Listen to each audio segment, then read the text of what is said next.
Hello student, next topic है application of total internal reflection. Total internal reflection study किया है तो उसके एप्लीकेशन आज हम स्टडी करने वाले हैं। उसका फर्स्ट एप्लीकेशन है ऑप्टिकल फाइबर।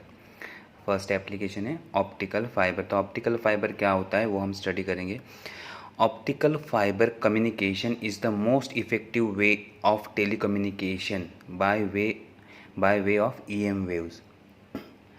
तो अभी जो आपके मोबाइल को स्पीड मिल रहा है 5G 4G, तो ये किसकी वजह से मिल रहा है? Because of optic fibre communication. Because of या नेट का स्पीड अभी इंक्रीज़ हो रहा है, 5G हो रहा है, 6G होगा, ये किससे होगा? Optic fibre communication. So optic fibre communication is the most effective way of telecommunication by way of EM waves. तो EM वेव्स से हम ये EM waves means light, EM waves means light through light हम अगर communication करें या signal भेजें तो वो सबसे फास्ट ट्रैवल करेगा। उसके लिए लाइट को ट्रैवल करने के लिए या EM वेव को ट्रैवल करने के लिए जो फाइबर हम यूज़ करते हैं उसे कहते हैं ऑप्टिकल फाइबर। तो ये बहुत ही इफ़ेक्टिव वे होता है। तो अब ये ऑप्टिकल फाइबर होता क्या है वो हम देखते हैं। An optical fibre is consist of an extremely thin transparent flexible core. ये देखो, optical fibre consist of flexible transparent core और इसका रिफ्रैक्टिव इंडेक्स ग्रेटर होता है। It is the optically denser medium than cladding. अब देखते हैं, पहले ये सपोज कंसिडर करो एन ऑप्टिकल फाइबर किससे कंसिस्ट होता है? Extremely thin transparent and flexible core. किससे कंसिस्ट होता है? Extremely thin transparent and flexible core. Okay और इसके सराउंडिंग में और एक दूसरा मटेरियल रहता है। इसके सराउंडिंग में और एक मटेरियल रहता है, उसे कहते हैं क्लैडिंग। उसे क्या कहते हैं? क्लैडिंग। तो सेंटर में होता है कोर और उसके आउटर साइड में होता है क्या? वाइट कलर का जो मैंने दिखाया है वो क्या है? क्लैडिंग। वो भी फ्लेक्सिबल होता है। वो भी क्या होता है? फ्लेक्सिबल होता है। तो यहाँ दो ट्रांसपेरेंट लेयर है, एक है कोर और दूसरा cladding. Core is a optically denser then cladding. तो कोर का रिफ्रैक्टिव इंडेक्स हमेशा ज़्यादा होगा कंपेयर टू क्लैडिंग। क्लैडिंग का रिफ्रैक्टिव इंडेक्स क्या होगा? कम होगा। तो जिसका रिफ्रैक्टिव इंडेक्स ज़्यादा वो ऑप्टिकली डेंसर मीडियम होता है। तो core optically denser and cladding optically rarer medium होता है। कोर क्लैडिंग क्या होता है? Optically rarer medium. This system coated by the buffer and jacket. इन दोनों को हमने किसमें पैक किया है? Buffer and jacket. तो प्रोटेक्शन के लिए हमने क्या लगाया इसके ऊपर? बफर एंड जैकेट कोटिंग की। जैसे वायर को कोटिंग करते हैं ना, उसी तरह इस वायर को भी हमने बफर और जैकेट से कोट किया है फॉर प्रोटेक्शन। नाउ ये वायर, ये जो हमने थिन फाइबर बनाया है उसका मैक्सिमम थिकनेस या कम से कम थिकनेस ये छोटे 0.5 mm तक छोटा हो सकता है या मैक्सिमम 1 mm इतना इसका थिकनेस हो सकता है। अब जब हम वायर बनाते हैं तो ऐसे कई सारे फाइबर को हम इकट्ठा करके एक बड़ी वायर बना सकते हैं, छोटे छोटे फाइबर की। अब ये कितना होता है? ये हमारे बालों से भी छोटा होता है, इसका थिकनेस बालों से भी कम होता है।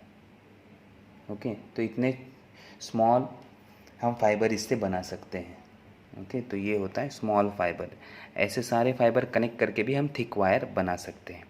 ये समझ में आ गया ऑप्टिकल फाइबर क्या होता है। ऑप्टिकल फाइबर किससे बनता है? कोर से, जो सेंटर में होता है, और उसके सराउंडिंग में क्या होता है? क्लैडिंग होता है। कोर डेंसर मीडियम होता है और क्लैडिंग रेयरर मीडियम होता है। ये समझ में आ गया।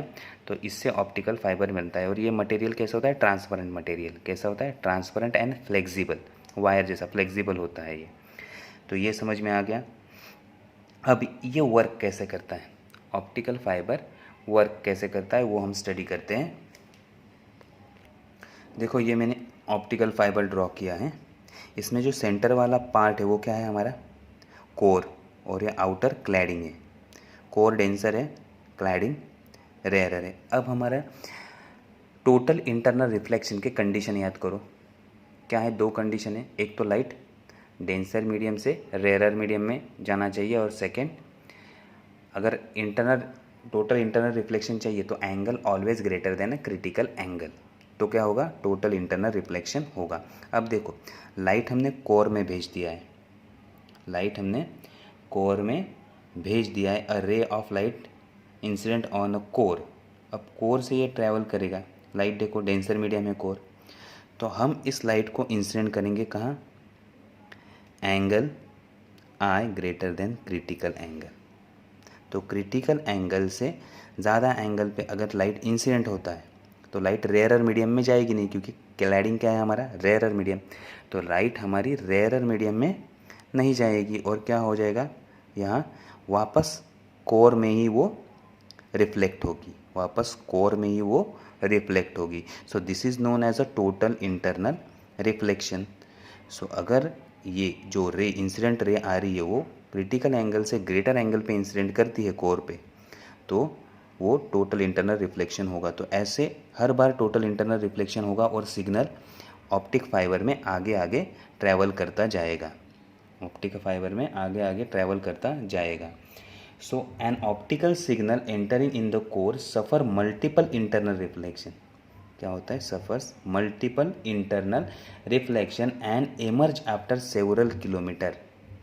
और ये सिग्नल कहाँ बाहर निकलेगा, आफ्टर सेवरल किलोमीटर, बहुत लंबा डिस्टेंस ट्रैवल करने के बाद हमें वो सिग्नल मिलेगा। अब जब ये सिग्नल मिलेगा, ओके, तो ये हम क्या भेज रहे हैं, रे ऑफ लाइट। लाइट का स्पीड कितना होता है, 3 × 10⁸ इन वैक्यूम में। अगर मैंने ग्लास का फाइबर बना लिया, अगर मैंने ग्लास का फाइबर बना लिया तो ग्लास में कितना फास्ट लाइट ट्रैवल करती है, 2 लाख किलोमीटर पर सेकेंड। एक सेकेंड में ये कितना डिस्टेंस वायर में ट्रैवल करेगा, 2 लाख किलोमीटर एक सेकेंड में। तो देखो कितना फास्ट इन्फॉर्मेशन इसमें से ट्रैवल होगा वायर से, कितना फास्ट हम इन्फॉर्मेशन ट्रैवल कर सकते हैं। एक सेकेंड में 2 लाख किलोमीटर तक सिग्नल पास होगा। तो इसकी वजह से जो कम्युनिकेशन हो रहा है वो क्या हो रहा है, फास्ट हो रहा है। इसकी वजह से कम्युनिकेशन क्या हो रहा है, फास्ट हो रहा है। तो ये ऑप्टिकल फाइबर का बेनिफिट है। आपने अगर देखा होगा कभी ये वायर डालते हुए, एक ऑरेंज कलर का वायर देखा होगा आपने, जो मोबाइल के लिए कम्युनिकेशन के लिए यूज़ होता है डालते हुए, तो ये थिन वायर होता है ऑरेंज कलर का, वो ऑप्टिकल फाइबर होता है। ओके, तो ये समझ में आ गया। ऑप्टिकल फाइबर में कौन सा एप्लीकेशन यूज़ होता है, total internal reflection. Total internal reflection से ये आगे बढ़ता है। अब advantage of optical fibre communication. Optical fibre communication के एडवांटेज क्या है वो हम देख लेते हैं। So advantages of optical fibre communication, first broad bandwidth और फ्रीक्वेंसी रेंज। ये आपको EM वेव्स में आएगा, सिर्फ याद रखो फ्रीक्वेंसी रेंज क्या होता है। ये broad bandwidth means frequency range. अब हम ऑप्टिक फाइबर से कितनी फ्रीक्वेंसी भेज सकते हैं या कितनी रेंज की फ्रीक्वेंसी भेज सकते हैं, तो ये अगर सपोज हम कंसिडर करते कि एक टीवी चैनल एक फ्रीक्वेंसी से बनता है, मीन्स 100 हर्ट्ज़, एक टीवी चैनल की फ्रीक्वेंसी 100 हर्ट्ज़ है, दूसरे की 101 हर्ट्ज़, तीसरे की 102 हर्ट्ज़, चौथे की, ऐसे बहुत सारी फ्रीक्वेंसी वाले हमारे पास चैनल है। So for TV signal a single optic fibre can carry over 90,000 channels. तो कितनी, अगर एक चैनल की एक हम फ्रीक्वेंसी कंसिडर करते हैं तो टोटल कितनी फ्रीक्वेंसी एक थिन फाइबर से ट्रैवल कर सकती है, 90,000 चैनल्स की फ्रीक्वेंसी इसमें से ट्रैवल कर सकती है। तो इतना बड़ा रेंज है। तो छोटे से वायर से बहुत ज़्यादा फ्रीक्वेंसी या बहुत बड़ी रेंज हम, वो बहुत बड़ी इन्फॉर्मेशन हम इससे ट्रांसफ़र कर सकते हैं एक जगह से दूसरी जगह। ये समझ में आ गया first advantage. Then second, immune to EM interference, immune to the EM interference. Now interference क्या होता है, interference is nothing but a mixing of two waves, mixing of two waves. तो अब देखो, being electrically non conductive it is not able to pick up a nearby EM signal. अब देखो ये किससे बनता है, तो ये जो वायर होता है वो इंसुलेटिंग मटेरियल होता है। वो क्या होता है, इंसुलेटिंग मटेरियल। तो अगर ये इंसुलेटिंग मटेरियल है तो साइड में अगर इसके कितने भी सिग्नल ट्रैवल कर रहे हो या EM वेव ट्रैवल कर रहे हो, उसका इफेक्ट इसमें नहीं होगा। इसलिए EM वेव में जो हम ऑप्टिक फाइबर से जो सिग्नल भेज रहे हैं उसमें दूसरा सिग्नल मिक्सअप नहीं होगा, उसमें दूसरा सिग्नल मिक्सअप नहीं होगा। तो being electrically non conductive it is not able to pick up nearby EM signal. तो साइड में सराउंडिंग में जो EM सिग्नल होगा वो हमारे सिग्नल के साथ मिक्स नहीं होगा, क्योंकि हमारा केबल कैसा है या फाइबर कैसा है, electrically non conductive. Next, next, low attenuation loss means अगर हम दूर तक सिग्नल भेजते हैं तो वो सिग्नल क्या होता है, धीरे धीरे बिकॉज ऑफ मीडियम डीके होता जाता है, उसे कहते हैं एटीन्यूएशन। उसे क्या कहते हैं, एटीन्यूएशन मीन्स सिग्नल हमने भेजा, अगर आपने चिल्लाया तो धीरे धीरे जितना दूर वो साउंड जाएगा जैसे जैसे वो क्या होता जाएगा, डाई होता जाएगा, उसे कहते हैं एटीन्यूएशन मीन्स सिग्नल कम होना। सो जब वायर से हम रे को भेजते या सिग्नल को भेजते, the loss of the signal lower than 0.2 decibel per kilometre, तो बहुत कम लॉस होता है सिग्नल का।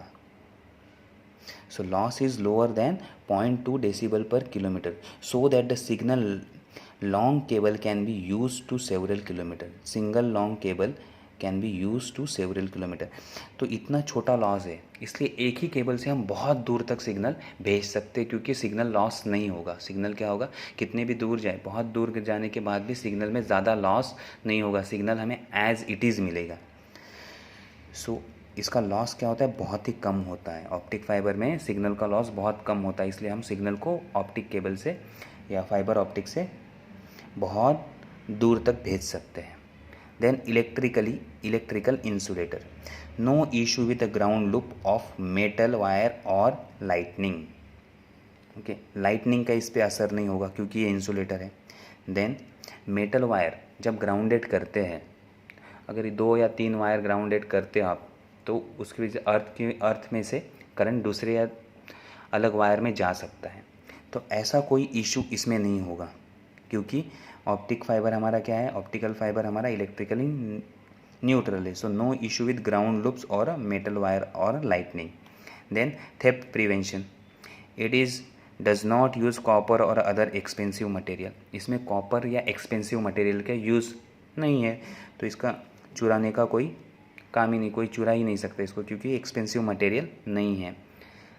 Okay, then last point, security of information, internal damage is most unlikely. तो अगर ऑप्टिक फाइबर को आप डैमेज करते हो तो उसमें से आपको कोई भी आउटपुट में या सिग्नल अच्छे से नहीं मिलेगा, इसलिए इसमें जो इन्फॉर्मेशन हम पास करते हैं वो in the form of light होते हैं, तो हमारी इन्फॉर्मेशन भी क्या रहती है, सिक्योर रहती है। ओके, तो फाइबर ऑप्टिक्स और उसके एप्लीकेशन समझ में आ गए। तो ये हमारा आज का एप्लीकेशन था टोटल इंटरनल रिफ्लेक्शन का। ओके, तो यहाँ हम स्टॉप करते हैं। Thank you.